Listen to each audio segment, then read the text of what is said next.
अस्सलाम वालेकुम नाज़रीन, अगर आप 3 किलोवाट का सोलर सिस्टम इंस्टॉल करवाना चाहते हैं तो इस वीडियो में आपको पूरी तफसील मिलेगी कि आप सबसे अच्छा इन्वर्टर कौन सा यूज़ करें और सोलर पैनल्स कैसे और कितने लगाए जाएं और बैटरीज़ कौन सी अच्छी हैं और प्राइसेस कितनी हैं। तो सबसे पहले हम लोड कैलकुलेशन पे आते हैं। हर इन्वर्टर के साइड के ऊपर एक डाटा शीट होती है, उसमें या फिर इन्वर्टर के बॉक्स के अंदर उसकी मैनुअल बुक में इसकी डिटेल मिलती है। सबसे पहले आपने पावर फैक्टर देखना है। पावर फैक्टर 1.0 सबसे बेस्ट रहता है, इससे कम पावर फैक्टर वाला इन्वर्टर आपने हरगिज़ नहीं लेना। उसके बाद दूसरे नंबर पे चीज़ है टॉर्क और सर्ज पावर। ये बेसिकली मोटर्स और फ्रिज या एसी के कंप्रेसर जो होते हैं, यानी इंडक्टिव लोड जो है आपका, मोटर्स या कंप्रेसर स्टार्टिंग के दौरान पहले 3 मिलीसेकंड्स में बहुत ज़्यादा एक एम्पेयर्स का लोड डाल देते हैं। मिसाल के तौर पर अगर मोटर कोई आपकी 5 एम्पेयर की है तो वो स्टार्टिंग में 7 से 8 एम्पेयर या 10 एम्पेयर का लोड भी डाल सकती है। तो यूपीएस ऐसा होना चाहिए जो जिसका सर्ज पावर या टॉर्क ज़्यादा हो ताकि वो जले ना। 3 किलोवाट का इन्वर्टर जो होता है 14 से 15 एम्पेयर्स तक का लोड उठा सकता है, लेकिन इस पर 10 से 12 एम्पेयर से ज़्यादा लोड हरगिज़ नहीं डालना चाहिए।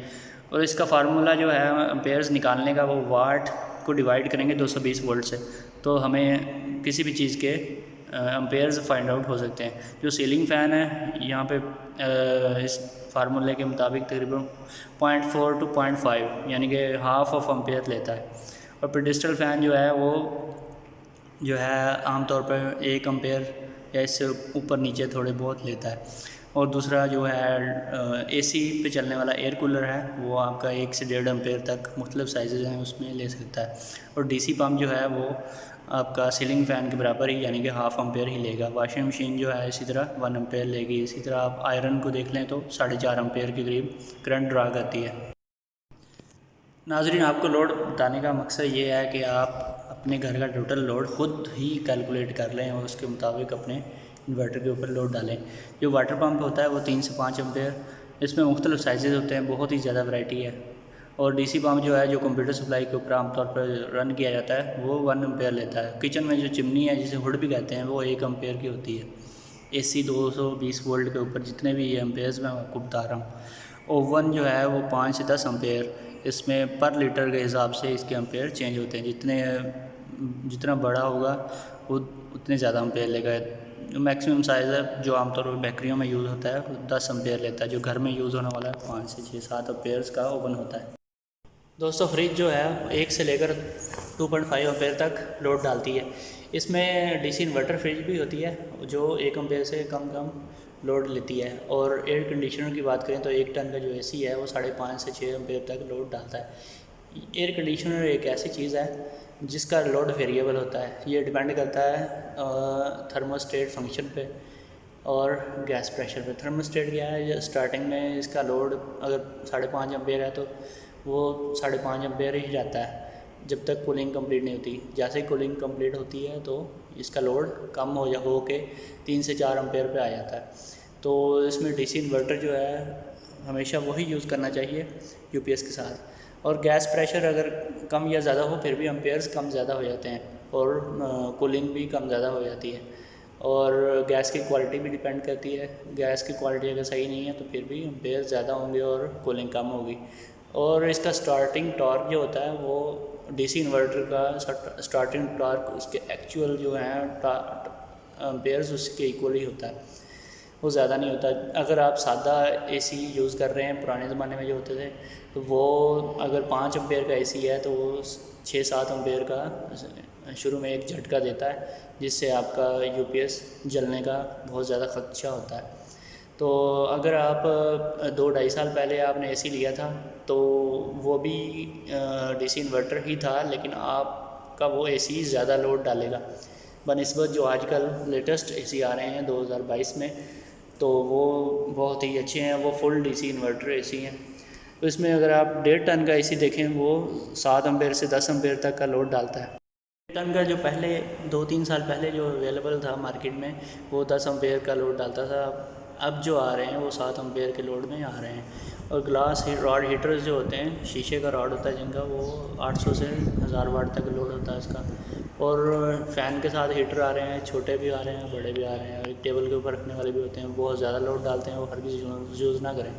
और स्प्रिंग वाले हीटर्स जो होते हैं, जो जिनके ऊपर कुकिंग वगैरह भी की जा सकती है, वो 7 से 20 एम्पेयर तक का लोड डालते हैं। वो इसके ऊपर बिल्कुल नहीं आपने चलाने। 3 किलोवाट इन्वर्टर हो चाहे 5 किलोवाट हो। गीज़र 7 से 10 एम्पेयर का लोड लेता है। पीवी सोलर सिलेक्शन बहुत ही अहम चीज़ है। अगर आप इन्वर्टर ले रहे हैं तो सबसे पहले इन्वर्टर की पीवी स्ट्रेंथ देखें कि कितनी स्ट्रेंथ है, कितनी ताकत है उसकी। एमपीपीटी के वाटेज कितने हैं, कितने वाट की है। 4000 से लेकर 6000 वाट तक के इन्वर्टर्स मार्केट में अवेलेबल हैं। तो उसकी वोल्टेज रेंज कितनी है, यानी कि उसमें एमपीपीटी रेंज कितनी है, 500 वोल्ट से 550 वोल्ट तक भी आपको शायद मिल जाए। तो इससे कम रेंज होगी तो आपका इन्वर्टर हल्का होगा, वो हरगिज़ नहीं लेना आपने, क्योंकि ज़्यादा रेंज वाला जो होता है उसके साथ सीरीज़ में ज़्यादा प्लेट्स कनेक्ट की जा सकती हैं, जिसकी वजह से वो सुबह और शाम के औकात में और क्लाउडी वेदर में भी आपको अच्छी परफॉर्मेंस देगा। सोलर पैनल्स जो हैं 150 वाट, 250 वाट, 350 वाट, 450 वाट, 550 वाट और 650 वाट तक के अवेलेबल हैं। लेकिन जो है जितने ज़्यादा बड़े लगाएंगे उतनी बेस्ट परफॉर्मेंस आपको मिलेगी। आजकल जो लेटेस्ट सोलर पैनल्स हैं वो mono perc half cut technology के हैं। वो बहुत अच्छी एफिशिएंसी देते हैं। पैनल्स की क्वालिटी और वारंटी अगर देखनी है तो फिर वारंटी कार्ड उसके साथ लाजमी होना चाहिए पैनल के साथ। जिसके साथ वारंटी कार्ड आपको दुकानदार नहीं देता वो बिल्कुल बेकार हैं। वो पैनल्स आपने हर किस परचेज़ नहीं करने। स्टार्टिंग में एम्पेयर्स तो हल्के और अच्छे पैनल्स के सेम ही होते हैं, बराबर ही होते हैं, लेकिन बाद में कुछ अरसे के बाद उसके अंदर क्रैकनेस आनी शुरू हो जाती है। उसके पैनल्स को हमेशा साउथ डायरेक्शन में रखें और टिल्ट एंगल सर्दियों और गर्मियों में उसको चेंज कर सकते हैं आप। सर्दियों में और एंगल होता है और गर्मियों में और होता है। इसके ऊपर मैंने एक मुकम्मल वीडियो बनाई है, लिंक मैंने आपको प्रोवाइड किया, वहाँ से आप देख लें।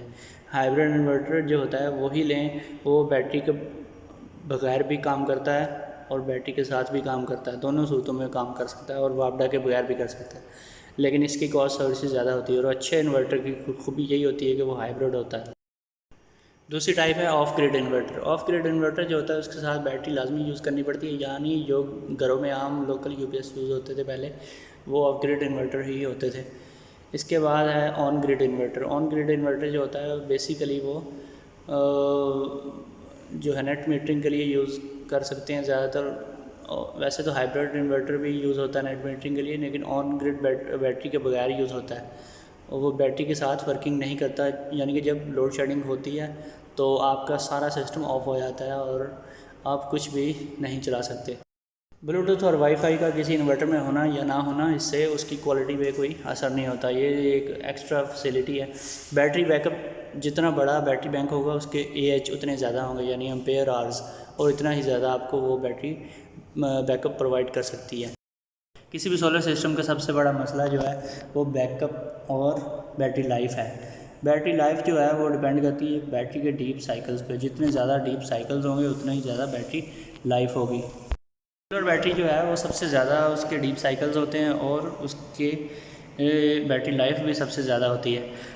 वो देखने को तो महंगी लगती है, लेकिन वो सबसे लो कास्ट वही पड़ती है, क्योंकि उसकी लाइफ जो है वो 5 से 6 साल तक है। वो 5 से 6 साल तक आपके इन्वर्टर को चला सकती है और 5 साल तक आपको बैटरी चेंज करने की टेंशन ख़त्म हो जाएगी। और सबसे ज़्यादा इम्पोर्टेंट चीज़ जो है बैटरी की मेंटेनेंस और बैटरी की चार्जिंग है। बैटरी चार्जिंग अगर आपकी सही नहीं है तो फिर भी मसला होगा। इसके लिए मेरी वीडियो मौजूद है, तो आप देख लें। और वाटर लेवल बैटरी का हमेशा पूरा रखना चाहिए। अगर कम हो तो बैटरी ख़राब हो जाती है, फ़ौरन ही ख़राब होना शुरू हो जाती है। और डिस्टिल्ड वाटर हमेशा यूज़ करना चाहिए। चार्जिंग सेटिंग पे मैंने वीडियो बनाई हुई है, वो आप लाजमी देख लें, क्योंकि चार्जिंग सेटिंग अगर सही नहीं होगी तो आपको ना ही बैकअप मिलेगा और हो सकता है आपकी ओवर चार्जिंग हो रही हो, जिसकी वजह से आपको बैकअप तो मिल रहा है लेकिन बैटरियाँ ख़राब हो रही हों। जो बैटरियाँ 5 साल चल रही हैं वो आपकी 1 साल भी ना चलें। और अगर आपकी बैटरी पुरानी है तो फिर बैटरी इक्वलाइजेशन को ऑन कर दें। अगर आपकी बैटरीज नहीं है तो इक्वलाइजेशन को हरगिज़ ऑन ना करें। अगर आपको बैकअप नहीं मिल रहा तो फिर आप इक्वलाइजेशन को ऑन कर सकते हैं। और जो है मिक्सचर जो है उसकी एवेपोरेशन नहीं होनी चाहिए। एवेपोरेशन होने से वो मिक्सचर जो होता है वो बाहर आ जाता है और आपकी बैटरी के सेल्स खुश्क हो जाते हैं। खुश्क होने पे जो बैटरी आपकी यूज़ हो रही होती है वो डैमेज हो जाती है। और टर्मिनल्स के ऊपर कार्बन से बचने के लिए ग्रीस लाजमी यूज़ करनी चाहिए। और सरफेस को, बैटरी की सरफेस जो ऊपर वाली टॉप होता है उसको क्लीन और ड्राई रखना चाहिए। नहीं तो जो लेड एसिड जो होता है ऊपर, वो उसके ज़रिए करंट लीकेज हो रहा होता है। आमतौर पे लोग सोचते हैं यार ये ऊपर पानी पड़ा हुआ है, इसकी खैर है, कुछ नहीं होता, लेकिन वो आपकी बैटरी को पी रहा होता है और आपकी बैटरी डिस्चार्ज हो रही होती है, मुसलसल उसके ऊपर लोड होता है। तो एयर डस्ट फ़िल्टर जो होता है वो हमेशा एक साफ़ होना चाहिए, 1 महीने में एक बार लाजमी साफ़ करें, नहीं तो आपका जो इन्वर्टर है वो ओवर हीट होना शुरू हो जाएगा और जल्दी जल जाने का चांस बहुत ज़्यादा है। क्योंकि आप एग्ज़ास्ट में देखेंगे, एग्ज़ास्ट जो फ़ैन होते हैं उसके, वो हवा की मकदार को कम कर देते हैं। और डीसी वायर्स जो हैं बैटरी के साथ हमेशा मोटी इस्तेमाल करनी चाहिए। 3 किलोवाट के साथ आप 24 mm से लेकर 32 mm से लेकर 48 mm तक यूज़ करें। अगर आपकी लेंथ ज़्यादा है तो 48 mm यूज़ करें। हैवी लोड के लिए ये बेस्ट रिज़ल्ट आपको दे सकती है। पीवी के साथ लगाने के लिए आप 12 mm की वायर्स यूज़ कर सकते हैं। अगर आप मैक्सिमम एफिशिएंसी चाहते हैं तो फिर 16 mm यानी 16 mm की जो वायर है वो यूज़ करें। उसका ये फ़ायदा है, अगर आपने 2 स्ट्रिंग्स भी लगाई हुई हैं 8-8 प्लेटों की या 7-7 या 6-6 प्लेटों की, तो एम्पेयर्स डबल हो जाते हैं। तो 16 mm जो है वो वोल्टेज ड्रॉप नहीं करती और आपको मैक्सिमम एफिशिएंसी मिलेगी और एम्पेयर्स जो हैं आपके पूरे ही आपको नीचे मिलेंगे। अगर आपकी लेंथ बहुत ज़्यादा है, आपने बहुत ज़्यादा लंबी वायर लगाई हुई है पीवी के लिए, तो फिर आप इससे भी मोटी यानी कि 24 mm की वायर यूज़ कर सकते हैं। इन्वर्टर प्राइस की बात करें तो पाकिस्तान में सबसे ज़्यादा मार्केटिंग तो इन्वर्क्स की है। वैसे तो बहुत सारे इन्वर्टर्स और इससे भी अच्छे इन्वर्टर्स पाकिस्तान में अवेलेबल हैं, लेकिन इन्वर्क्स जो है इसकी हर शहर में सर्विस सेंटर हैं और आपको कोई डिफ़िकल्टी नहीं होती, आप कहीं से भी बआसानी क्लेम करा सकते हैं। और इसमें सबसे महंगा जो ब्रांड है इसका नेट्रोक्स है, उसके बाद वेरोन और फिर रॉक्स। तो क्वालिटी वाइज नेट्रोक्स बहुत ही आला है, बल्कि जितने भी इन्वर्टर्स हैं उनमें सबसे ऊपर है। और इसके बाद फ्रोनस कंपनी है, फ्रोनस के भी तकरीबन सारे शहरों में सर्विस सेंटर हैं। और इसी तरह Max Power, Tesla, Solar Max, Sun Power, Crown, Exide और बहुत से इन्वर्टर्स हैं जो अवेलेबल हैं। सारे ही अच्छे हैं अगर आपने फ़िटिंग सही की है, आपके इन्वर्टर की सेटिंग अच्छी है। गाइस, अगर आप 3 किलोवाट के इन्वर्टर के ऊपर सिर्फ 1 टन का एसी चलाना चाहते हैं तो फिर आपको कम से कम 540 वाट के 4 पैनल्स लगाना होंगे, जिससे आपका दिन के टाइम 6 से 7 घंटे आपका एसी चलेगा। तो अगर आप चाहते हैं कि आप रात के टाइम भी आपको बैकअप मिले तो आप अच्छे पावर बैंक्स लगाएं, यानी कि ट्यूबलर बैटरी TX 1800, बल्कि उससे भी बेहतर है TX 2500 या TX 3500 लगाएं तो आपको अच्छा रिज़ल्ट मिलेगा।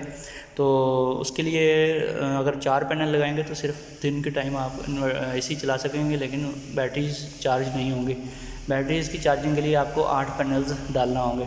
8 पैनल्स लगाएंगे तो आपका एसी भी चलेगा और बैटरीज भी चार्ज होंगी, लेकिन मुकम्मल चार्ज नहीं होंगी और आपका एसी रात 11 से 12 बजे के दरमियान बंद हो जाएगा। तो अगर आप चाहते हैं कि बेस्ट परफॉर्मेंस मिले तो आप TX 3500 जो ट्यूबलर बैटरी है, तकरीबन 40,000 के राउंड अबाउट उसकी प्राइस है, वो 2 बैटरीज लगेंगी इसके साथ, वो आप लगाएं। और आप जो है 12 से लेकर 14 या 16 पैनल्स लगाएं 540 वाट के, तो उसकी 2 स्ट्रिंग बनाएंगे आप। इस तरह से 14 या 16 पैनल्स लगाकर आप अपने 1 टन के एसी को 24 घंटे चला सकते हैं। तो इससे आपकी बैटरीज भी फुल चार्ज होंगी और दिन के टाइम भी सारा दिन ही आपका एसी जो है वो सोलर से फ्री ऑफ कास्ट चलेगा। तो अगर इसके साथ ये भी है कि अगर हो सकता है कि एसी आप थोड़ी देर के लिए बंद कर दें तो फिर आपका बाकी लोड जो है घर का वो भी आप चला सकते हैं, तो इसके अंदर आप लोड अपना मैनेज कर सकते हैं। इसी तरह से अगर आपने 1.5 टन का एसी लगाया हुआ तो आपको 540 वाट के कम से कम 6 पैनल्स लगाने पड़ेंगे, जिससे आप दिन के 6 से 7 घंटे जो अपना एसी है वो चला सकते हैं। लेकिन उससे आपकी बैटरीज चार्ज बिल्कुल भी नहीं होंगी। अगर बैटरीज चार्ज करवाना चाहते हैं तो फिर अगेन आपको 14 या 16 पैनल्स लगाने पड़ेंगे। तो फिर आपको तकरीबन आप 24 घंटे या फिर 20 घंटे के करीब आप अपने एसी को चला सकते हैं, अगर इस पर मज़ीद लोड ना डालें तो। अगर आप चाहते हैं कि एसी नहीं चलाना, बाकी घर का लोड चलाना है, बाकी घर के लोड में एसी निकाल के और हीटर भी निकाल दें इसमें से, फिर ओवन भी निकाल दें। बल्कि आप ओवन और हीटर वगैरह कभी भी 3 किलोवाट के इन्वर्टर के ऊपर बिल्कुल भी यूज़ ना करें। तो बाकी अगर जो घर का आम नॉर्मल लोड है, जिसमें पंखे 10-12 पंखे और 3-4 एयर कूलर्स और आपका जो है वॉशिंग मशीन, फ्रिज और एलसीडी टीवी, डिश रिसीवर, इस तरह की जो भी चीज़ें हैं वो सारी आपकी चल जाएंगी। तो आपको सिर्फ़ और सिर्फ 4 पैनल्स लगाने पड़ेंगे, जिससे आपको 10 से 12 घंटे दिन का टाइम जो है वो आपका चलता रहेगा। लेकिन आप अगर अच्छी एफिशिएंसी चाहते हैं, मैक्सिमम परफॉर्मेंस चाहते हैं, तो आपको 8 पैनल लगाने पड़ेंगे। तो फिर आपका दिन और रात हर चीज़ फ्री चलेगी। ये लाइट लोड जितना भी मैंने आपको बताया, ये सारा आपका दिन के टाइम और रात के टाइम 24 घंटे फ्री चलेगी। आपको वापडा बिल्कुल भी यूज़ नहीं करनी पड़ेगी। आपकी सोलर पे चार्जिंग भी इसी से होगी, और जो है बैटरीज़ जो हैं वो बैकअप भी आपको अच्छा प्रोवाइड करेंगी, क्योंकि चार्जिंग बहुत स्ट्रॉन्ग होगी, लोड इतना ज़्यादा नहीं है इन चीज़ों का। इससे आप वापडा के बिल की बचत बहुत ज़्यादा कर सकते हैं। इन्वेक्स और फ्रोनेक्स इन्वर्टर्स की सेटिंग्स पे मैंने वीडियोस बनाई हुई हैं। 3 किलोवाट पे भी है, 5 किलोवाट पे भी बनाई है, 6 किलोवाट पे भी है, वो आप चेक कर सकते हैं। तो उसके मुताबिक आप अपनी बेस्ट सेटिंग करेंगे तो आपको अच्छा रिज़ल्ट मिलेगा, और आपकी बैटरीज़ भी ख़राब नहीं होंगी, और आपका सिस्टम भी अच्छा बैकअप देगा आपको। गाइज़, अगर आपको मेरी ये वीडियो अच्छी लगी है तो चैनल को सब्सक्राइब करें, ताकि मेरी हर नई आने वाली वीडियो आपको टाइम टू टाइम मिलती रहे। फिर मिलेंगे एक नई वीडियो के साथ। ओके, अल्लाह हाफ़िज़।